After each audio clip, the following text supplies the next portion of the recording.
स्वागत है आप सभी का रैपिड रिवीजन क्लास में सामान्य ज्ञान की। यहाँ पे जो है प्राचीन इतिहास के जो है स्टार्ट करते हैं। प्राचीन इतिहास में जो है प्रागैतिहासिक काल आता है। प्रागैतिहास, अब इतिहास को जो है 3 भाग में डिवाइड किया गया है। सबसे पहले प्रागैतिहासिक काल में, उसके बाद आद्य ऐतिहासिक काल में और सबसे लास्ट में आता है ऐतिहासिक काल। प्रागैतिहासिक काल को जो है 3 भाग में डिवाइड किया गया है, पूरा पाषाण काल, मध्य पाषाण काल, नव पाषाण काल। उसमें जो है अब पूरा पाषाण काल को जो है 3 भागों में डिवाइड किया गया है, निम्न पूरा पाषाण काल, मध्य पूरा पाषाण काल और उच्च पूरा पाषाण काल। अब इसके बाद जो है आद्य ऐतिहासिक काल आता है। आद्य ऐतिहासिक काल को जो है 2 भाग में डिवाइड किया गया है, सिंधु घाटी सभ्यता में और वैदिक सभ्यता में। उसके बाद जो है प्रारंभिक वैदिक सभ्यता को 2 भाग में डिवाइड किया गया है, प्रारंभिक वैदिक काल और उत्तर वैदिक काल। प्रारंभिक वैदिक काल जो है 1500 ईसा पूर्व से लेके 1000 ईसा पूर्व तक है। उसके बाद उत्तर वैदिक काल जो है 1000 ईसा पूर्व से लेके 600 ईसा पूर्व तक है। उसके बाद आता है ऐतिहासिक काल। ऐतिहासिक काल को जो है 3 भाग में डिवाइड किया गया है। ऐतिहासिक काल को 3 भाग में डिवाइड किया गया है। सबसे पहले आता है प्राचीन भारत का इतिहास, उसके बाद आता है मध्यकालीन भारत का इतिहास, उसके बाद आता है आधुनिक भारत का इतिहास। अब आता है काल।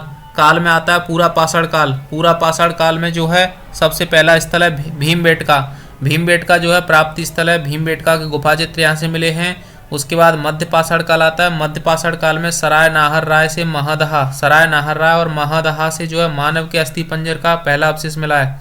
सराय नाहर राय और महदहा से जो है मानव के अस्थि पंजर का पहला अवशेष मिला है मध्य पाषाण काल में। पूरा पाषाण काल में जो है भीमबेटका स्थल है। पूरा पाषाण काल में भीमबेटका स्थल है, जहाँ से प्राप्ति स्थल क्या है, प्राप्त हुआ है भीमबेटका के गुफा चित्र। उसके बाद सेकंड नंबर पर आता है मध्य पाषाण काल। मध्य पाषाण से जो है सराय नाहर राय और महदहा से मानव के अस्थि पंजर का पहला अवशेष मिला है। चौपानी मांडू से जो है वन्य धान का प्रमाण मिला है। चौपानी मांडू से वन्य धान का प्रमाण मिला है। उसके बाद जो है आदमगढ़ और बागोर से पशुपालन के प्राचीनतम साक्ष्य प्राप्त हुए। आदमगढ़ और बागोर से जो है पशुपालन के प्राचीनतम साक्ष्य प्राप्त हुए। उसके बाद आता है नव पाषाण काल।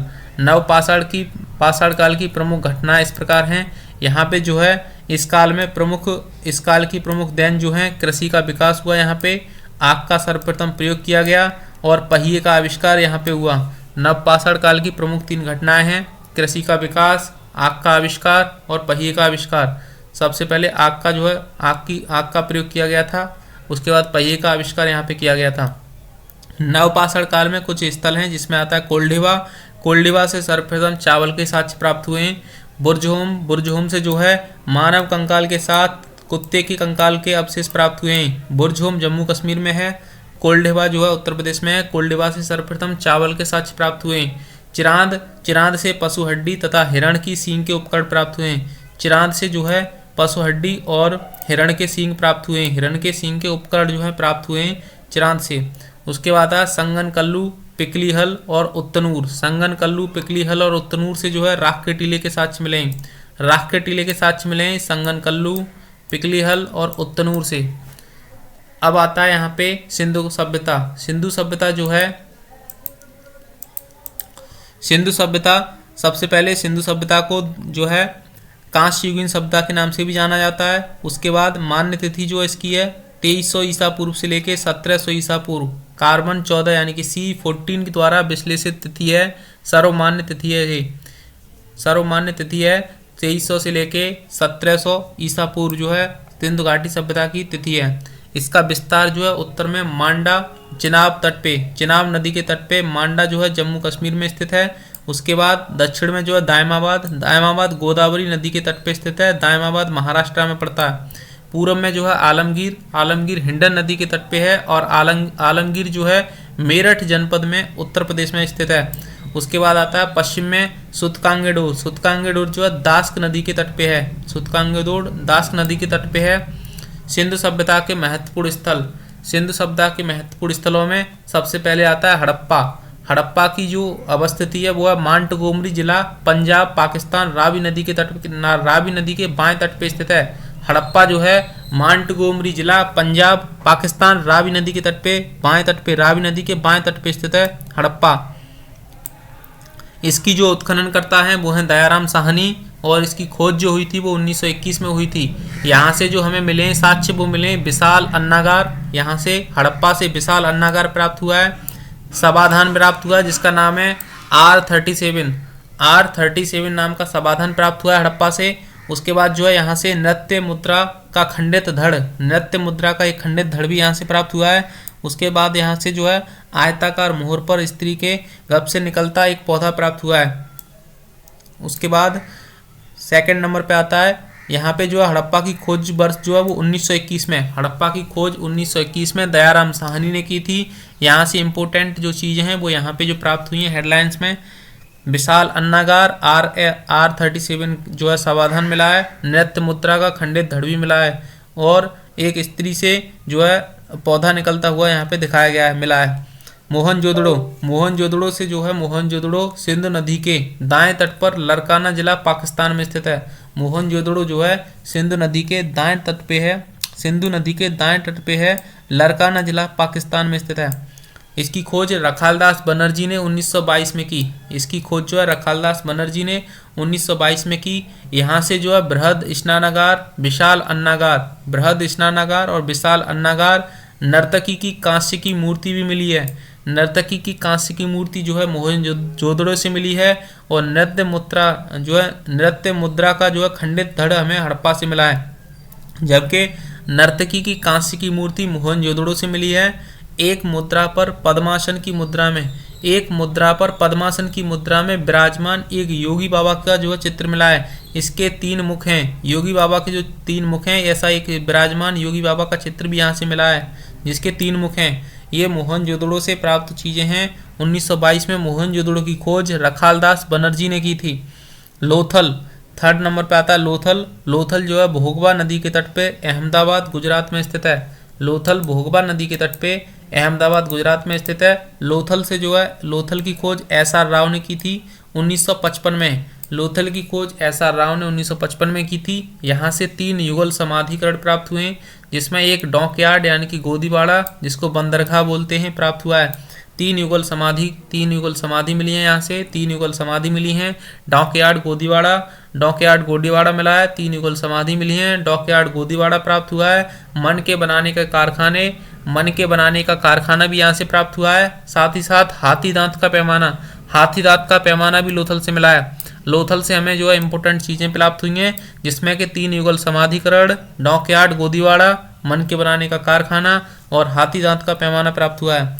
ये लोथल जो है भोगवा नदी के तट पर अहमदाबाद गुजरात में स्थित है। इसकी जो उत्खननकर्ता थे वो SR राव थे। उत्खननकर्ता जो वर्ष है वो 1955 में जो है लोथल की खोज की गई थी। खोज मतलब इसका उत्खनन कराया गया था लोथल का।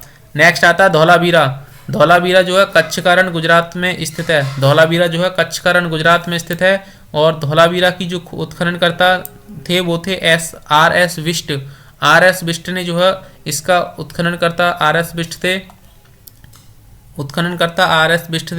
1990 से 1991 में RS बिष्ट ने जो है धौलावीरा की खोज की उत्खनन कराया और इसका जो है खोज वर्ष जो थी वो थी 1967 से 1968 में JP जोशी। तो धौलावीरा की खोज जो है JP जोशी ने की, उत्खनन RS बिष्ट ने कराया। 1990 से 91 में और JP जोशी ने इसकी खोज की 1967 से 68 में जो JP जोशी ने इसकी खोज की धौलावीरा की।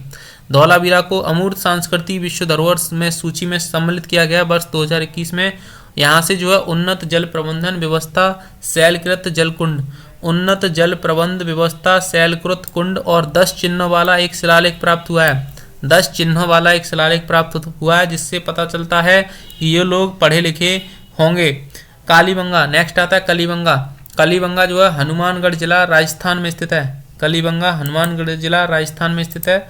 यहाँ से इसकी जो उत्खननकर्ता हैं वो हैं, इसके उत्खननकर्ता हैं बीबी लाल BK थापड़।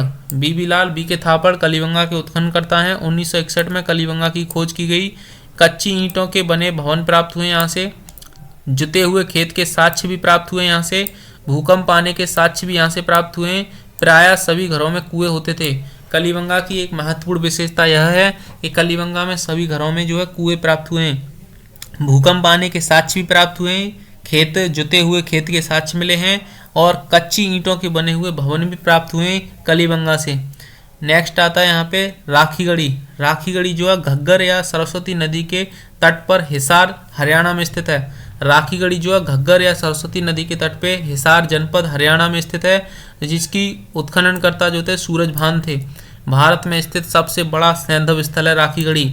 सबसे इम्पोर्टेंट इसका बात यह है कि राखीगढ़ी जो है भारत में स्थित सबसे बड़ा सैंधव स्थल है। राखीगढ़ी भारत में स्थित सबसे बड़ा सैंधव स्थल है। राखीगढ़ी घग्गर या सरस्वती नदी के तट पर हिसार हरियाणा में स्थित है, जिसकी उत्खननकर्ता सूरजभान है। नेक्स्ट आता है बनावली। बनावली हरियाणा में स्थित है, फतेहाबाद डिस्ट्रिक्ट में। बनावली फतेहाबाद जिला हरियाणा में स्थित है। इसकी जो उत्खननकर्ता है वो है RS बिष्ट। बनावली के उत्खननकर्ता RS बिष्ट हैं। खोज वर्ष है 1973 से 74 में। यहाँ से पक्की मिट्टी बनी हल प्रतिकृति मिली है। पक्की मिट्टी की बनी हल की प्रतिकृति यहाँ से प्राप्त हुई है। प्रतिकृति यहाँ से प्राप्त हुई है किसकी? हल की पक्की मिट्टी से बनी हुई, बनावली हरियाणा से। नेक्स्ट आता है रोपड़। रोपड़ जो है सतलज नदी तट पंजाब में स्थित है। सतलज नदी के तट पे पंजाब में स्थित है रोपड़। यज्ञदत्त शर्मा ने इसकी खोज की। मनुष्य के साथ पालतू कुत्ता दफनाए जाने का साक्ष्य प्राप्त हुआ है रोपड़ से। मनुष्य के साथ पालतू कुत्ते को दफनाए जाने का साक्ष्य प्राप्त हुआ लोथल से। नेक्स्ट आता है वेद। वेद जो है कुल वेदों की संख्या 4 है। 4 वेदों की संख्या है, जिसमें सबसे पहले कौन सा वेद आता है? और वेदों के जो है वेदों के जो संकलन करता थे वो थे महर्षि कृष्ण द्वैपायन। महर्षि कृष्ण द्वैपायन वेद व्यास इनको बोलते थे, तो संकलन करता थे महर्षि कृष्ण द्वैपायन वेद व्यास। सबसे प्राचीन वेद जो है ऋग्वेद है। ऋग्वेद में कुल मंडल 10 हैं। ऋग्वेद के प्राचीनतम मंडल 2 से 7 तक हैं। और जो वेदत्री जिनको बोलते हैं, वेदत्री में ऋग्वेद, सामवेद, यजुर्वेद 3 वेद जो हैं वेदत्री में शामिल हैं। सामवेद, ऋग्वेद और यजुर्वेद। ऋग्वेद कालीन सबसे महत्वपूर्ण देवता जो था वो इंद्र था। इंद्र का प्रयोग जो है ऋग्वेद में 250 सूक्तिवार किया गया है और अग्नि का 200 सूक्तिवार किया गया है। नेक्स्ट आता है वैदिक आर्यों की भाषा संस्कृत थी। वैदिक आर्यों की भाषा कौन सी थी? तो वैदिक आर्यों की भाषा संस्कृत थी। भोगजकोई अभिलेख में उल्लिखित वैदिक देवता इंद्र, वरुण, मित्र और नासत्य हैं। भोगजकोई अभिलेख में उल्लिखित वैदिक देवताओं में इंद्र, वरुण, मित्र और नासत्य का जो है उल्लेख किया गया है। वेद 4 हैं, ऋग्वेद, यजुर्वेद, सामवेद, अथर्ववेद। नेक्स्ट है ऋग्वेद। ऋग्वेद के मंडलों की बात करते हैं तो ऋग्वेद के प्रथम मंडल में जो है मधुछंदा, मधुता, तिथि, गौतमा आदि का जो है इसके रचयिता हैं। द्वितीय मंडल के रचयिता गृहस्थमद हैं। तृतीय मंडल जो है इंपोर्टेंट है। तृतीय मंडल के रचयिता विश्वामित्र हैं और इसमें गायत्री मंत्र का वर्णन किया गया है। ऋग्वेद के तृतीय मंडल के रचयिता विश्वामित्र हैं और इसमें गायत्री मंत्र का वर्णन किया गया है। ऋग्वेद के चतुर्थ मंडल के रचयिता वामदेव हैं और इसमें कृषि से संबंधित मंत्र के बारे में बताया गया है। नेक्स्ट है ऋग्वेद का सप्तम मंडल के रचयिता जो हैं वो वशिष्ठ जी हैं और इसमें 10 राग के युद्ध का वर्णन किया गया जो कि पुरुषुणी नदी के तट पे हुआ था। तो सप्तम मंडल में वशिष्ठ ऋषि ने इसकी रचयिता की थी, लिखा था इसे, और 10 राग युद्ध का इसमें वर्णन है। नेक्स्ट आता नवम मंडल जो है ऋषिगढ़ ने इसको लिखा, रचयिता थे। सोम मंडल कहा जाता है नवम मंडल को। नेक्स्ट है दसम मंडल। विमदा, इंद्र, सचिव अन्य ने इसको रचयिता थे। पुरुष सूक्ति 4 वर्णों ब्राह्मण, क्षत्रिय, वैश्य, शूद्र का इसमें वर्णन किया गया है दसम मंडल में। वैदिक साहित्य का विकास। संहिता में आते हैं ऋग्वेद, यजुर्वेद, सामवेद, अथर्ववेद। संहिता में 4 वेद आते हैं, ऋग्वेद, यजुर्वेद, सामवेद, अथर्ववेद। नेक्स्ट है ब्राह्मण में आता है संहिता के भाष्य के रूप में लिखे गए ग्रंथ। आर्यंक ब्राह्मण ग्रंथों के परिशिष्ट हैं, इनकी रचना वनों में हुई थी। नेक्स्ट है उपनिषद। आर्यंक का विशिष्ट भाग है, ये भारतीय दर्शन के स्रोत माने जाते हैं। नेक्स्ट आता है वेद और उपवेद। वेदों में ऋग्वेद आता है, ऋग्वेद के उपवेद है आयुर्वेद। ऋग्वेद का उपवेद आयुर्वेद है और ऋग्वेद को जो पढ़ने वाला था उसको होता बोलते थे और इसकी संकलनकर्ताओं ऋचाओं का संकलन है इसमें। ऋग्वेद का उपवेद है आयुर्वेद और इसके जो पढ़ने वाले को होता बोला जाता था। नेक्स्ट है यजुर्वेद को उपवेद धनुर्वेद है। यजुर्वेद का उपवेद धनुर्वेद है, इसके पढ़ने वाले को अध्वर्यु कहा जाता था। अध्वर्यु कहा जाता था। यहाँ पे जो है यज्ञ कर्म से संबंधित सूक्ति प्राप्त हुए हैं। सामवेद आता है। सामवेद का उपवेद है गंधर्व वेद। सामवेद का उपवेद गंधर्व वेद है। इसके पढ़ने वाले को उद्गाता कहते थे। इसमें गीतों का संकलन है। नेक्स्ट है अथर्ववेद। अथर्ववेद का उपवेद शिल्पवेद है। इसके जो पढ़ने वाले को ब्रह्मा बोलते थे। तंत्र मंत्र रोग निवारक आदि उपाय जादू टोना जो है अथर्ववेद में प्राप्त होते हैं। नेक्स्ट है मूल वैदिक साहित्य को समझने हेतु 6 वेदांग ग्रंथों की रचना की गई है। तो जो 6 वेदांग हैं वो इस प्रकार हैं। सबसे पहले आता है शिक्षा, फिर आता है कल्प, फिर आता है व्याकरण। शिक्षा कल्प व्याकरण और 4 है निरुक्ति, 5 है छंद और 6 है ज्योतिष। शिक्षा कल्प व्याकरण निरुक्ति छंद ज्योतिष ये 6 जो हैं वेदांग हैं। 6 वेदांग हैं। शिक्षा कल्प व्याकरण निरुक्ति ज्योतिष छंद 6 वेदांग प्राप्त हुए हैं मूल वैदिक से। वैदिक कालीन प्रमुख नदियां और उनके प्राचीन नाम। चिनाब नदी का जो पहले प्राचीन नाम था वो औस्कनी था। रावी नदी का प्राचीन नाम पुरुषुणी था। पुरुषुणी रावी नदी का था। यहाँ पे दशरहा के युद्ध का वर्णन प्राप्त होता है। व्यास नदी का प्राचीन नाम विपाशा है। सतलज का सुताद्री, गंडक नदी का सदानीरा, काबुल का कुंभा, कुर्रुम का कुर्मू, कोमल का गोमती, घग्गर का दृश्योदती। घग्गर नदी का दृश्योदती है। और स्वात नदी का स्वास्तु, झेलम का वितिस्ता। झेलम नदी का प्राचीन नाम वितिस्ता है। 12 रत्न शतपथ ब्राह्मण में वर्णित हैं। ग्रामीणी, युवराज, पट्टमहिषी, पुरोहित, सेनानी, सूत, अक्षवाप, छता, भागदूत, संग्रहिता, पालागल, गाविकृत और ग्रामीणी। नेक्स्ट है षोडश संस्कार। षोडश संस्कार भी प्राप्त हुए जो इतने इंपोर्टेंट नहीं है। चारों आश्रमों का उल्लेख जो है जवालोपनिषद में किया गया है। चारों आश्रमों का उल्लेख जो है जवालोपनिषद में किया गया है, जिसमें 4 आश्रम हैं ब्रह्मचर्य, गृहस्थ, वानप्रस्थ और संन्यास। विवाह के प्रकार हैं ब्रह्मा, देव, आर्ष, प्रजापत्य, आसुर, गंधर्व, राक्षस, पैशाच। ऋग्वेद में जो है ब्राह्मण हैं ऐत्रेय और कौशिकी। संखायन को इसको बोलते हैं। ऐत्रेय कौशिकी जो है ब्राह्मण ग्रंथ हैं ऋग्वेद के। और आर्यंक हैं ऐत्रेय और कौशिकी। ऐत्रेय ब्राह्मण में राजसूय यज्ञ एवं सतयुग, त्रेता, द्वापर, कलयुग का वर्णन मिलता है ऐत्रेय ब्राह्मण ग्रंथ में। नेक्स्ट आता है यजुर्वेद। यजुर्वेद में जो है कृष्ण यजुर्वेद, काठक, काष्टिपल, मैत्रायणी, तैत्तिरीय। इसमें जो तैत्तिरीय और मैत्रायणी जो है इसके ब्राह्मण आर्यंक हैं। तैत्तिरीय इसका ब्राह्मण ग्रंथ है। नेक्स्ट है सामवेद। सामवेद में जो है पंचविश इसका जो है ब्राह्मण ग्रंथ है। छांदोग्य और जैमिनी जो इसके आर्यंक हैं। अथर्ववेद का ब्राह्मण ग्रंथ गोपथ है। अथर्ववेद का ब्राह्मण ग्रंथ गोपथ है। गोपथ। मुंडकोपनिषद में सत्यमेव जयते का उल्लेख है। सबसे छोटा उपनिषद मांडुक्य है। जैन धर्म में जो है जैन धर्म में प्रथम जैन तीर्थंकर जो थे वो ऋषभदेव थे। ऋषभदेव का जो प्रतीक चिन्ह था वो वृषभ था। ऋषभदेव का प्रतीक चिन्ह वृषभ था। अजीतनाथ का प्रतीक चिन्ह हाथी था। ऋषभदेव का वृषभ था, वृषभ यानी कि बैल। ऋषभदेव का वृषभ बैल था। अजीतनाथ का हाथी था। संभवनाथ का अश्व था। संभवनाथ का प्रतीक चिन्ह अश्व था।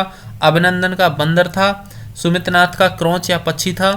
पद्म प्रभु का कमल था। सुपार्श्वनाथ का स्वास्तिक था। सुपार्श्वनाथ जो थे 7वें तीर्थंकर जैन धर्म के, उनका प्रतीक चिन्ह स्वास्तिक था। चंद्र प्रभु का अर्धचंद्र था। पुष्पदत्त या सुविच्छनाथ का मकर था। पुष्पदत्त या सुविच्छनाथ का मकर था। शीतलनाथ का श्रीवस्त्र था। शीतलनाथ का श्रीवस्त्र था। और श्रेयांसनाथ का खड़ग या गेंडा था। श्रेयांसनाथ 11वें तीर्थंकर थे जिनका प्रतीक चिन्ह खड़ग या गेंडा था। बासपूज्य 12वें तीर्थंकर थे जिनका चिन्ह भैंसा था। बासपूज्य का भैंसा था। विमलनाथ का 12 था। 12 विमलनाथ का 12 जिसको सूकर भी बोलते हैं 12 था। अनंतनाथ का बाज था। धर्मनाथ का वज्रदंड था। शांतिनाथ का हिरण था। कुंभनाथ का बकरा था। और अहरनाथ का मत्स्य था। अहरनाथ 18वें तीर्थंकर हुए जैन धर्म के जिनका प्रतीक चिन्ह मत्स्य था। 19वें तीर्थंकर मल्लीनाथ थे जिनका प्रतीक चिन्ह कलश था। 20वें तीर्थंकर मनुसुव्रत थे। मनुसुव्रत जिनका प्रतीक चिन्ह कछुआ था। नेक्स्ट है 21वें तीर्थंकर नामीनाथ थे जिनका प्रतीक चिन्ह नीला कमल था। 22वें अरिष्टनेमी थे जिनका प्रतीक चिन्ह शंख था। 23वें पार्श्वनाथ थे जिनका प्रतीक चिन्ह सर्प था। 24वें महावीर स्वामी थे जिनका प्रतीक चिन्ह सिंह था। नेक्स्ट आता है महावीर स्वामी का परिचय। महावीर स्वामी का जन्म जो था वो 599 ईसा पूर्व में हुआ था। जन्म स्थान इनका कुंडग्राम वैशाली में। पिता सिद्धार्थ ज्ञात्रक कुल के प्रधान थे। माता त्रिशला अथवा विदेहदत्ता लिच्छवी के राजा चेटक की बहन थी। बचपन का नाम इनका वर्धमान था। पत्नी का नाम यशोदा था। कुंडल्य गोत्र की कन्या थी। पुत्री अड़ोज्या अथवा प्रियदर्शना। दामाद एवं प्रथम शिष्य जमाली थे इसके।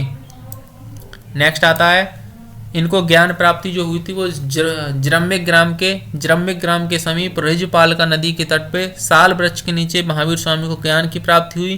प्रथम उपदेश जो था राजगृह में बराबर के नदी के तट पर दिया था। उपदेश दिया इन्होंने प्राकृत अर्धमागधी भाषा में। मृत्यु 522-27 ईसा पूर्व में पाला में मल्ल गणराज्य के षष्ठीपाल के जो है राजप्रसाद में इनकी मृत्यु हो जाती है। कब होती है? 527 में। जैन संगीतियाँ जो हुई थी उसमें प्रथम जैन संगीति 300 ईसा पूर्व में पाटलिपुत्र में हुई थी। अध्यक्षता की थी स्थूलभद्र ने। प्रथम जैन संगीति 300 ईसा पूर्व में पाटलिपुत्र में स्थूलभद्र की अध्यक्षता में हुई थी। द्वितीय जैन संगीति 512 ईसा पूर्व में।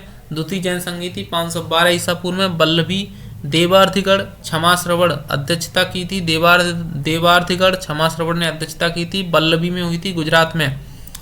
जैन धर्म के त्रिरत्न है सम्यक दर्शन, सम्यक ज्ञान, सम्यक आचरण। सम्यक दर्शन, सम्यक ज्ञान, सम्यक आचरण जो है जैन धर्म के त्रिरत्न है। जैन धर्म के 5 महाव्रत हैं जिसमें आता है सत्य, अहिंसा, अस्तेय, अपरग्रह और ब्रह्मचर्य। ब्रह्मचर्य को महावीर स्वामी ने जोड़ा था। जैन संप्रदाय में जो है जैन संप्रदाय 2 भागों में डिवाइड हुआ था, श्वेतांबर और दिगंबर। श्वेतांबर के जो स्थूलभद्र के शिष्य थे, दिगंबर भद्रबाहु के शिष्य थे। श्वेतांबर जो है पुजेरा और डेरोवासी और ढूढ़िया और स्थानकवासी में डिवाइड हुआ। उसके बाद दिगंबर जो था वो 20पंथी, 13पंथी, ताड़पंथी, ग्वानपंथी और तोतापंथी में डिवाइड हुआ। जैन धर्म का विश्वास है, ईश्वर की मान्यता नहीं है। जैन धर्म में ईश्वर की मान्यता नहीं है। जैन धर्म में आत्मा में विश्वास है। जैन धर्म में जो है ईश्वर की मान्यता नहीं है, ईश्वर की मान्यता को नकारते हैं। जैन धर्म में ईश्वर की मान्यता नहीं है। जैन धर्म में आत्मा में विश्वास है। जैन धर्म में आत्मा में विश्वास है लेकिन ईश्वर की मान्यता नहीं है।